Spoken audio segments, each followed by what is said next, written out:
ఉండటానికి ఇష్టపడలేదు ఆయన. ఏమంటే సామెతల గ్రంథములో ఒక వాక్యాన్ని మనము చదువుకుందాం. సామెతల గ్రంథము 8వ అధ్యాయంలో సొలొమోను మహాజ్ఞాని చెప్పినటువంటి ఆ మాటల్లో కూడా ఒక వాక్యాన్ని మనం ధ్యానం చేసుకుందాం.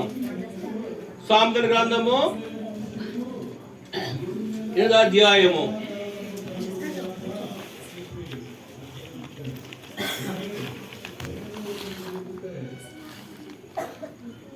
22 వచ్చిన కాను చదువమ్మా.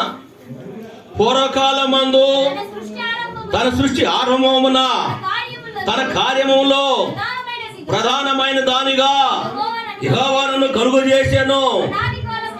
అమ్మా, అనాది కాలం మొదలుకొని మొదట నుండి భూమి ఉపరితల కాలము వరకు పూర్వము నేను నీవు పడితిని.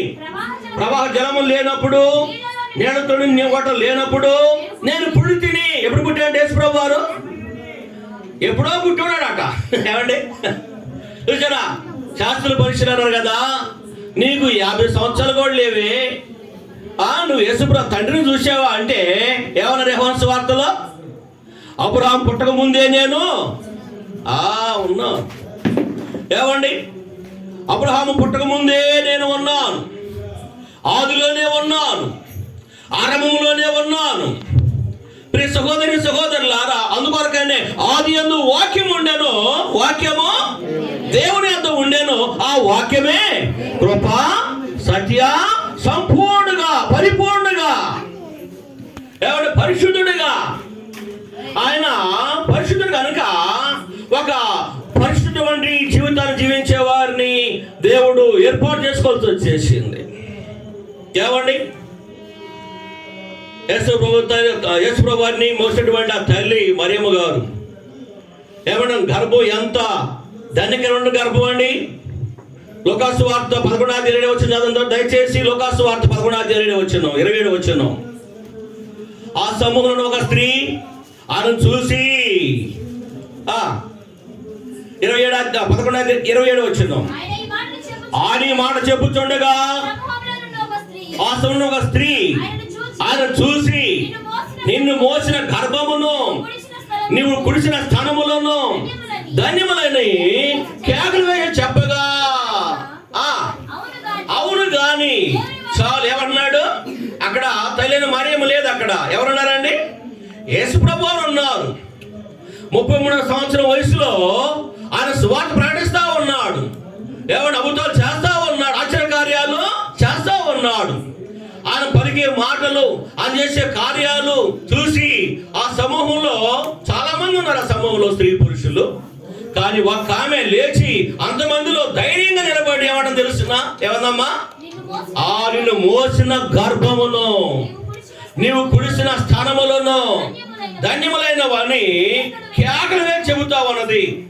అవును గాని ఆ దేవుని వాక్యం విని దాన్ని గైకొని వారు మరి ధనులని యేసు ప్రభు వారు అక్కడ చెబుతా ఉన్నాడు. ఏమండి, దేవుని వాక్యం విని ఏమండి దానిని ఎవరైతే గైకొంటారో వారు చాలా ధనులు అవుతారని యేసు ప్రభు చెప్పిన మాటలు అవి.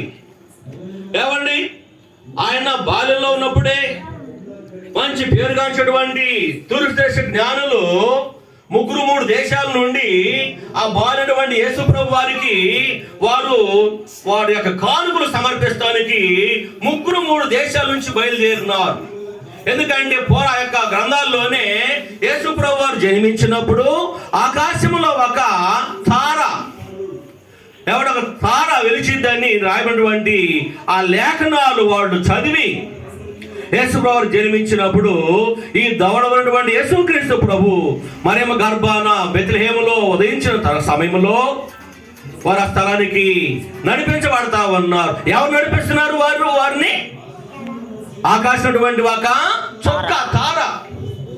ఏంటి తార? దాని యొక్క ఆ సారాంశం ఏంటంటే మనుషులను ప్రభు దగ్గరికి నడిపించేటువంటి ఒక సారాంశం కలిగినటువంటి ఆ యొక్క తార.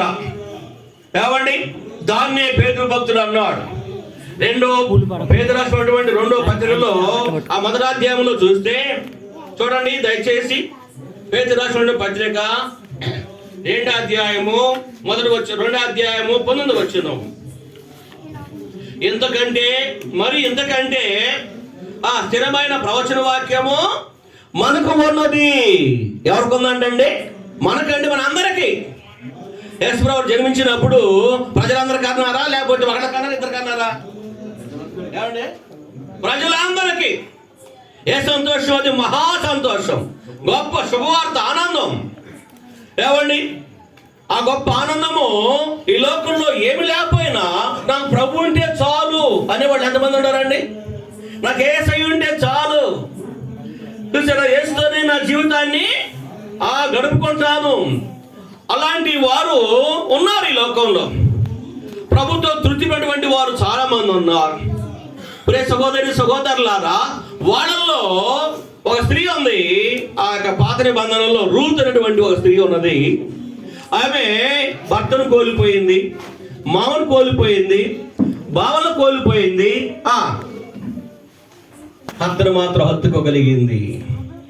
ఏమండి? అవద్దు కదా. ఎందుకమ్మా నేను ఇక్కడ చూస్తే నీకేం దొరికిద్దమ్మా? సన్నాసులు రాసుకుంటే అంటే సన్నాసులు రాసుకుంటే. ప్రియ సహోదరులారా, క్రీస్తులో జీవించే వాళ్ళు సన్నాసులుగా ఉండలేరండి.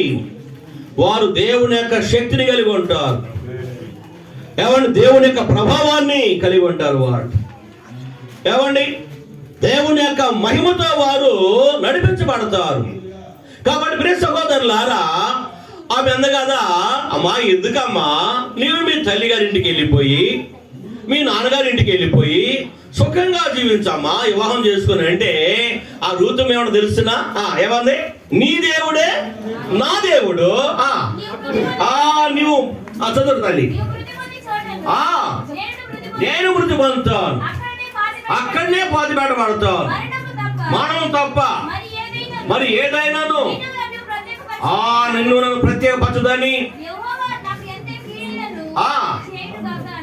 ఎంత చేయను గాక. చూడండి ప్రియ సహోదరులారా, ఆమె ఒక మోయాబు స్త్రీ. మోయాబీలు అంటే దేవుడికి ఆ దినాల్లో చాలా అసహ్యమైనటువంటి ప్రజలు వాళ్ళు. ఏమండి? అసలటువంటి ప్రజలు వాళ్ళు. అయితే ఆ యొక్క జనంలో, ఆ ప్రజల్లోనే, ఆ మోయాబు దేశంలో ఒక రత్నం వెలిసిందన్నమాట. ఎవరండి? ఒక మంచి రత్నం. ఏమండి?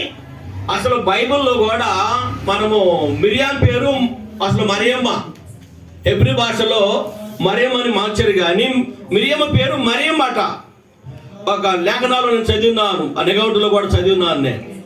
ప్రియ సహోదరులారా, ఒక రత్నం అన్నాడు యేసు ప్రభువు యొక్క తల్లిని. ఎవరండి?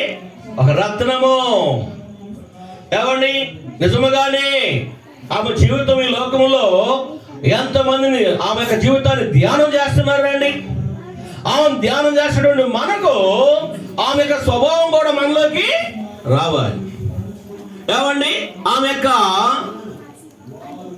ఆ యొక్క దేవుని యొక్క మనసుతో నిండిపోయినటువంటి ఆ యొక్క తల్లి యొక్క స్వభావం కూడా మనం ధరించుకోవాలి. ఎందుకంటే దేవుని యొక్క దూతలు చెప్పినారు కదా, స్త్రీలలో అధికమైన సుందరమగుదానా. ఏమండి? మరియమ్మ గారి గురించి కూడా దూతలు చాలా సన్మానించారండి. దయాప్రాప్తురాలు నీకు శుభము అని చెప్పేసి దేవదూతలే సుస్వాగతం పలుకుతా ఉన్నారు.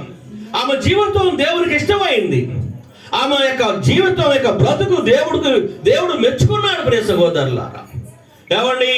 కాబట్టి చూడండి, ఆ తల్లిని గురించి మనము ఇక్కడ తల్లి అంటుంది కదయ్యా, నిన్ను మోసిన గర్భము, నువ్వు కూర్చున్నటువంటి స్థానములో ఎంతో ధనికరను కేకలేస్తా ఉంటే యేసు ప్రభు వారు ఏమాత్రం కూడా తృప్తి చెందలేదు. కానీ అవును, కానీ దేవుని యొక్క వాక్యం విని దాని ప్రకారంగా ఎవరైతే నడుచుకుంటారో, ఎవరైతే జీవిస్తారో వాళ్ళు పరలోకంలో మరి ధనులు అవుతారని ప్రభు సెలవిస్తా ఉన్నాడు. ఏమండి? ద్వితీయ స్కంధంలో కూడా మోషే ప్రవక్త అన్నాడు, ఇశ్రాయేలు నీ భాగ్యము ఎంత గొప్పది, యెహోవా రక్షించిన నిన్ను పోలినటువంటి వాడు ఎవడు అన్నాడు. రక్షణతో ఈ లోకంలో మనం ఏది కూడా ఎలా చెల్లించలేవండి.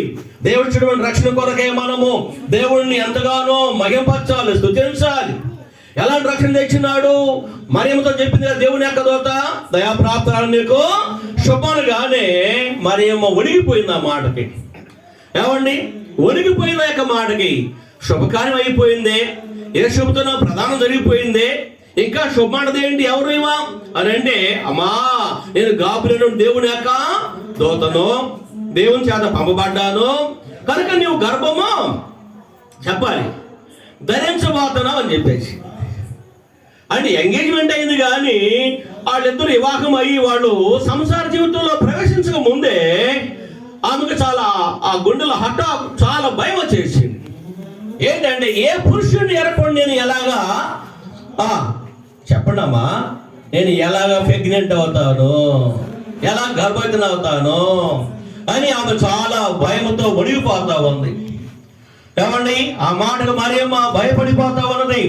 భయపడొద్దమ్మా, ప్రభు వల్ల నీవు కృప పొందిన దానవు కనుక నిన్ను పరిశుద్ధాత్మ శక్తి కమ్ముకోబోతా ఉన్నది. ఏ శక్తి అంటండి? పరిశుద్ధాత్మ శక్తి నిన్ను కమ్ముకోబోతా ఉంది. పుట్టబో శిశువు దేవుడు కుమారుడు అనబడతాడు. ఆయన రక్షకుడు, అది కేసని పేరు మీరు పెట్టాలి కూడా చెప్పినప్పుడు మరి మైకి ఏం మాట్లాడలేకపోయిందండి. అప్పుడే ఆ యేసు గారికి ఆ వార్త తెలిసిపోయింది. ఆయనలో భయంకరమైన వణుకు వచ్చేసింది. ఏమో నీతిమంతురాలు, మంచి భక్తురాలు, ప్రార్థన పరురాలు, మంచి భక్తుల కుటుంబంలో పుట్టిందని, మా యొక్క వంశంలో ఉన్నటువంటి మా పెద్దలు కూడా గొప్ప భక్తులు, మరేమని నాకు వివాహం కోసం ఎంగేజ్మెంట్ చేస్తే ఆ స్త్రీ గర్భవతి అయిందట. అయ్యో ఇదంతా అవమానము.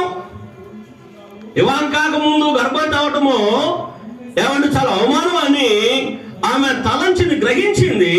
యేషము కూడా అదే తలస్తా ఉన్నాడు. అయితే అనుకున్నాడు కదా, ఇంకా అవన్నీ నేను అవమానపరచకూడదు అనుకుంటున్నాడు. ఏమనుకున్నాడండి? నేను అవమానపరచకూడదు. చూడండి, మత్తయి సువార్త 1వ అధ్యాయంలో ఆ కింద వచనాల్లో మాట మనం చదువుకుందాం. మత్తయి సువార్త 1వ అధ్యాయంలో ఆ మాటలకు మనం వద్దామండి. వచనం చెప్పిన తల్లి 1వ అధ్యాయము 18వ వచనం చదువమ్మా. ఎట్లనగా ఆయన తల్లి అయిన మరియా తరువాత వారు ఏకము కాక మునుపు పరిశుద్ధాత్మ వలన గర్భవతిగా ఉండేను. ఆమె భర్తను యేసేపు నీతిమంతుడై ఉండి ఆమెను అవమానపరచని నొల్లక రహస్యముగా ఆమెను ఎడనాడా. ఏ భర్త అయినా అలా చేస్తాడండి? ఏమండి, ఎవరైనా అలాగ మనము సహించగలమా? రహస్యంగా వదిలిపెడతాం. అవమానపరచకూడదు, ఆమెను దుఃఖపరచకూడదు, బాధపరచకూడదు అనేటువంటి ఆ యొక్క భావన చూడండి. ఆ భర్తను యేసేపు నీతిమంతుడైనటువంటి యేసేపు. ఏమండి, నీతిని జరిగించు ప్రతి వాడు కూడా దేవునికి ఎరుకైనటువంటి వాడు. సహోదరులారా, యేసేపు నీతిమంతుడై ఉండి ఆ భార్యను అవమానపరచడము తగదని చెప్పేసి ఆ రాత్రే ఇక నా గ్రామము, నా బంధువుల్ని సమస్తాన్ని వదిలిపెట్టేసి వెళ్ళిపోతే బాగుండు అని ఆయన మోటామూల చదువుకుంటూ ఏమండి తెల్లని పడగా వెళ్ళిపోదనుకుంటా ఉన్నాడు. ఈ లోపల మరియమ్మ గారితో మాట్లాడడం దేవుని యొక్క దూతే మాట్లాడతామని చదువమ్మా ఇక్కడ మాట. ఇదిగో ప్రత్యక్షమై దావీదు కుమారుడు యేసేపు నీ భార్య మరియను చేర్చుకొనుటకు భయపడకము, ఆమె గర్భము ధరించినది పరిశుద్ధాత్మ వలన కలిగినది. ఆమె ఒక కుమారుని కనును, తన ప్రజలను అమ్మవారి పాప భారము నుండి ఆయనే రక్షిస్తాడు. ఎవరు రక్షిస్తాడు? మరేమో రక్షిద్దని చెప్పలే అక్కడ. ఆయనే రక్షిస్తాడు. ఏమండి, ఆయనే కాపాడుతాడు, రక్షిస్తాడని చెప్పేసి స్పష్టంగా స్వయంగా మరియమ్మతో మాట్లాడినప్పుడు, యేసేపుతో కూడా మాట్లాడినప్పుడు ఆ తర్వాత చదువు తల్లి గనుక అది యేసుని పేరు పెట్టుదురు. ఇదిగో కన్యక గర్భవతి అయి కుమారుని కనును, ఆయనకి ఇమ్మానుయేలు పేరు పెట్టుదురు. ప్రభు తన ప్రవక్త ద్వారా, యెషయా ప్రవక్త ద్వారా మనం తెలియపరిచాడు. ఏమన్నా యేసు ప్రభు వారు పుట్టక ముందే 7,000 సంవత్సరాల పూర్వమే యేసు ప్రభు వారికి యెషయాకి దాదాపుగా 7,000 సంవత్సరాలు ఎడవుంది. ఏమండి, ఎప్పుడో 7,000 సంవత్సరాల తర్వాత జరిగినటువంటి కార్యాన్ని యెషయా ప్రవక్త ప్రవచించాడు. ప్రియ సహోదరులారా, ఏమంటే ఆ ప్రవచనాలన్నీ కూడా యేసుక్రీస్తు ప్రభులో నెరవేర్చబడ్డాయి. యేసుక్రీస్తు ప్రభులో నెరవేర్చబడ్డాయి. అందుకొరకనే మనం ప్రభువును కలిగి జీవించాలి. యేసునామాన్ని మనము ఒప్పుకోవాలి. యేసునామము ద్వారా మనకు రక్షణ. పత్రికను వేసి ఆ గాలి వస్తే ఎండాకాలం మీటింగ్లు, గాలి వస్తే పడితే అని చెప్పేసి ఈ బిస్కట్ యొక్క తోలు తీసి మన ఈ ప్రేమల పందాలు కడతారే అట్లా గట్టి మనకు పందిలు పడితే అని చెప్పేసి. ఏమండి, సరే దేవుని సేవలు పాట పాడుతున్నారు, వాక్యం చెబుతా ఉన్నారు. నేను పిలిచిన అక్క ఎలికలు పడిపోయింది. కోటంలో అడిపడిందండి, డమామని ఎలికలు పడిపోయింది. ఊరి అనవసరం కలుసుకొచ్చేనే కోటలో ఏమో డమామని పడిపోయింది. ఇప్పుడు ఏం చేయాలి? డమామని పడింది. మా పిత్తాడు జగపతిరావు గారు అన్నాడు, అరే అబ్బాయి రెడీ మీద పిలిచి ఇదిగో ఎమర్జెన్సీ అక్కడ నిలబెట్టడం, అటు తీసుకెళ్ళండి అని చెప్పేసి. ఎందుకంటే కోడవైన చూద్దాం దాని సంగతి అన్నారు. కోడవైన చూద్దాంలే అని చెప్పేసి దాన్ని ఆ అమ్మాయి తీసుకుని వెళ్ళి అక్కడ నిలబెట్టమన్నారు. సరే, నేను ఇంకొక ఆయన 2-3 తెలిసి ఏం చేసి ఇంటి తీసుకుని వెళ్ళాం. అక్క రే నన్ను అక్క అంటే వెళ్ళాడు. నేను చెప్పండి, అక్క కాదు నోటాను, నేను ఎక్కడ అవుతాను నీకు అంటుంది. వామో మొత్తాన్ని డేంజర్ కదా అని చెప్పేసి నిలబెడితే అప్పుడు మన శాసనలో సంస్థల గారాన్ని భయంకర వంటి సో చెప్పాయని మారుమనసు పొందాడు. ఆయన చెప్పడానికి టైం సరిపోదు, కానీ ఆయన దేవుని సేవకుడు బలంగా వాడబడుతున్నాడు. ప్రార్థన చేసి దయాలు మారిపోతా ఉన్నాయి. ఆయన వచ్చేసాడు. మా బాధ చూడలేక, ఎవరు బాధ చూడలేక కొట్టుకుంటే మా అమ్మ కూడా లాక్కెళ్తాడు ఉంది మొత్తానికి.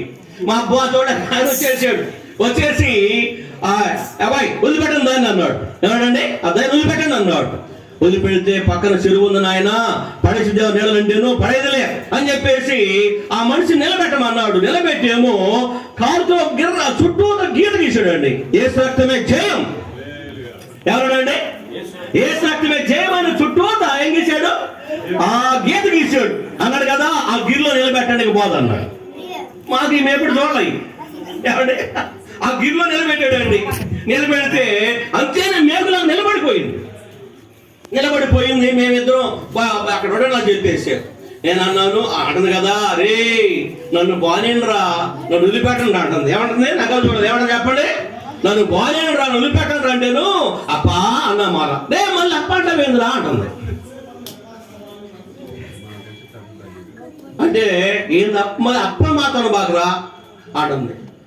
అసలు ఎవడు అన్న, నా పేరు అబ్బురాం అన్నాడు. ఏమన్నాడండి? వామ్మో, ప్రవక్త అయిన అబ్బురాం పేరు చెప్పిందండి దయ్యం.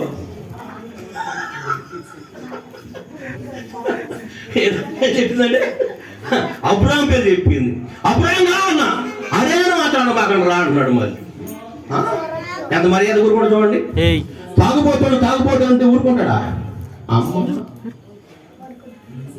అసలు మా కొడుకుని 3 తాగుబోతులు. మా కొడుకులు, మా పాస్టర్ గారు, ఒక మా మేనంత కూతురు పాస్టర్ అక్క వీళ్ళు 3 తాగుబోతుడు. అక్క వీళ్ళ కోసం ప్రార్థన చేయమంటేను ఆ దెబ్బతో వాడు బాగా అలిగిపోయి మా ఇంటి మీద తగదకు వచ్చేసాడు.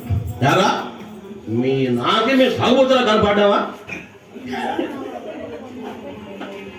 చూడండి సహోదరులారా, చూడండి. అయితే ఆ స్త్రీ అలా ఉండిపోయింది. మేము అన్నారు కదా, ఎందుకు నువ్వు అలా కేకలేస్తున్నావు, నువ్వు ఖాళీగానే ఉండగా వెళ్ళొచ్చు అంటే ఇప్పుడే అయ్యి పావులు కూడా యేసయ్య ప్రభువు చెప్పాడు కాబట్టి ప్రార్థన చేద్దామయ్యా అని చెప్పేస్తున్నారు. ఈ దైవన్నది కదా, నన్ను నా కాళ్ళకి యేసు రక్తమని గొలుసులేసి నన్ను బంధించాడు అయ్యా వదిలిపెట్టమంటా ఉంది. అప్పుడు మర్యాద వేడు అబ్రాం అసలు ఎందుకు చచ్చిపోయారంటే పెద్ద చరిత్ర చెప్పాడండి. మొత్తానికి మామూలు చరిత్ర చెప్పలా. ఇక అంత చెప్పడం టైం చాలు. ప్రభుత్వం అయితే మీరు రాజయ్య గారు పిలిస్తే ఈసారి చెబుతారు చాలా ఉన్నాయి కాబట్టి ప్రియ సహోదరులారా, యేసు రక్తము చాలా విలువైనటువంటిది. ఏమన్నా రక్తం వంటి గొప్ప శక్తి ఈ లోకాన్ని, వ్యర్థత్వాన్ని, పాపాన్ని, పాతాన్ని కూడా జయించినటువంటి దేవుని యొక్క రక్తం అది. ఆ రక్తానికి మనము ప్రభు అన్నాడు, రోకలు లేకపోయినా మీరు వచ్చుకొని భోజనము చేయండి. ఆహారం కానుదాని కోసం మీరు ఎలా మీరు రోకలు ఖర్చు పెడతారు? మీరు ఎంతమంది వాడి కోసం ఖర్చు పెడతారు? దేశనామమును ఎవరు ఉచితంగా నీకు అందిస్తున్నారు దేవుని యొక్క బిడ్డలు. ఆయనకు నీవు లోబడితే, ఆయనకు విధేయుడు అయితే నీ కుటుంబానికి నువ్వు ఎంత ధనికరంగా మారిపోతావు, ఎంత ఆశకరంగా మారిపోతావు. అలాగ మారినటువంటి వారు చాలా మంది ఉన్నారండి. అలాగ మారి ఈ దినాల్లో